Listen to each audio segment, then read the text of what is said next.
I am in 12-step recovery. Yeah. Like I turned 16 in a rehab, which maybe you went to camp. Fuck you. I don't know. Don't judge me. I went to a really good rehab where I was getting better drugs in rehab than the shit that I went to rehab for. If you have good insurance in 6 months, go, okay? Because it will be a vacation that you will never remember. It's awesome. I used to get these cocktails, I called them, because I'd get like 5 pills twice a day, every morning and every night, and sometimes I would hide them in my cheek, right? And I'd take them back to my room, and I would cut them up and snort them. Because it's rehab. What else am I going to do? Make a feelings collage? I don't think so.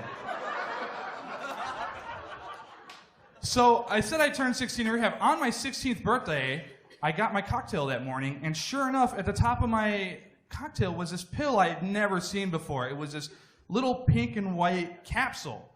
And I wasn't used to capsules. I was used to like these Wellbutrin giant horse pills where you have to like scrape the coating off before you can chop it up. You guys know what I'm talking about. But this one was perfect. It was a capsule, so I just, put it in my cheek, because I thought it was my birthday present. I thought it was like a little cherry on my birthday Sunday, right? So I put it in my cheek, I took it back to my room. I'm in the bathroom, I open it up on the counter, I'm playing with it for a little bit, right? Because I didn't even want to snort it because it was so pretty, right? I just wanted to play with it, because it looked like Hollywood Coke.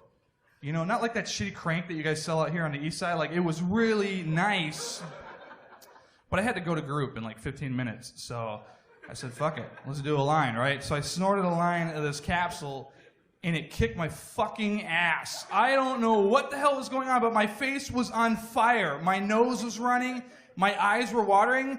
It felt like my face was melting. I felt like Two-Face, because my face was just melting off on this side, and I honestly thought I was dying, and I couldn't fucking tell anybody, because you're not supposed to be putting those things in your nose. You're supposed to put them in your mouth or up your ass, whatever the prescription says. And so I'm sitting in group, right, 15 minutes later, and all these teenagers are like, my mom's a bitch and school sucks.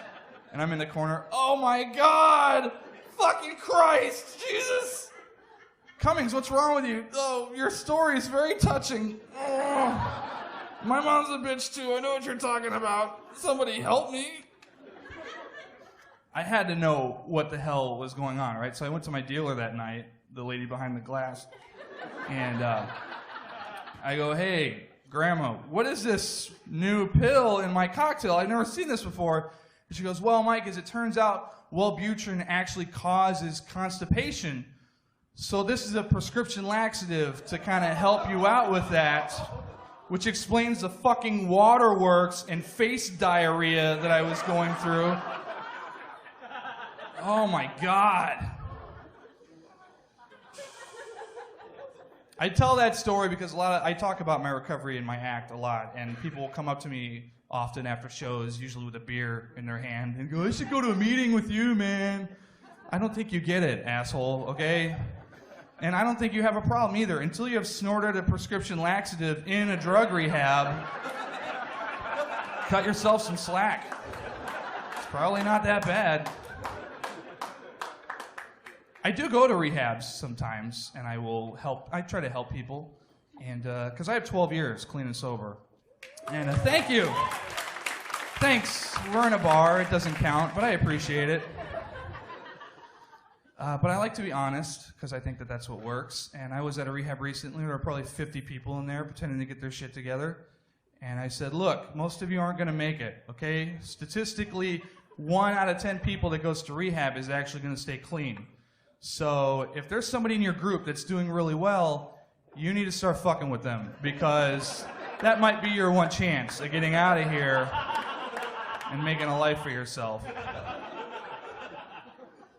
So I'll be 35 this year, and I went to rehab at 16.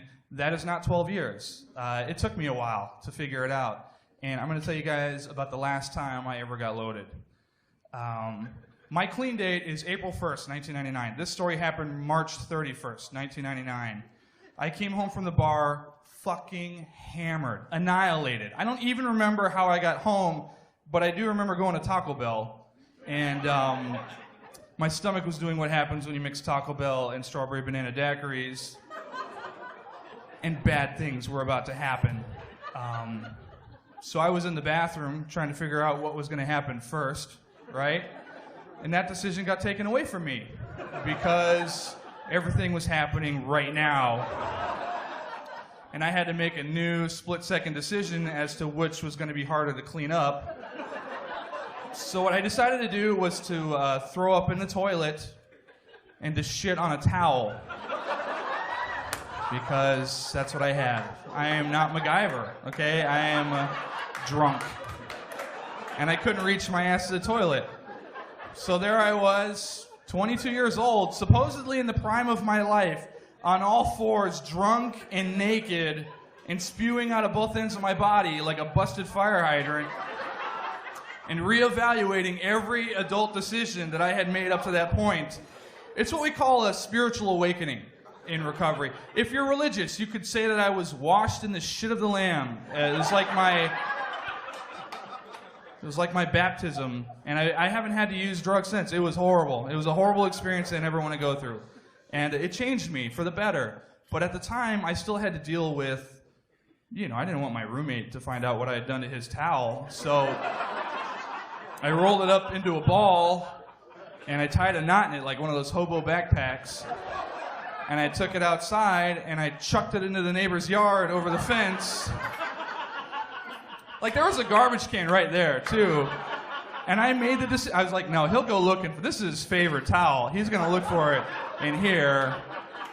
I got to get rid of the evidence. And it would have been fine, too, except that his name was on the towel.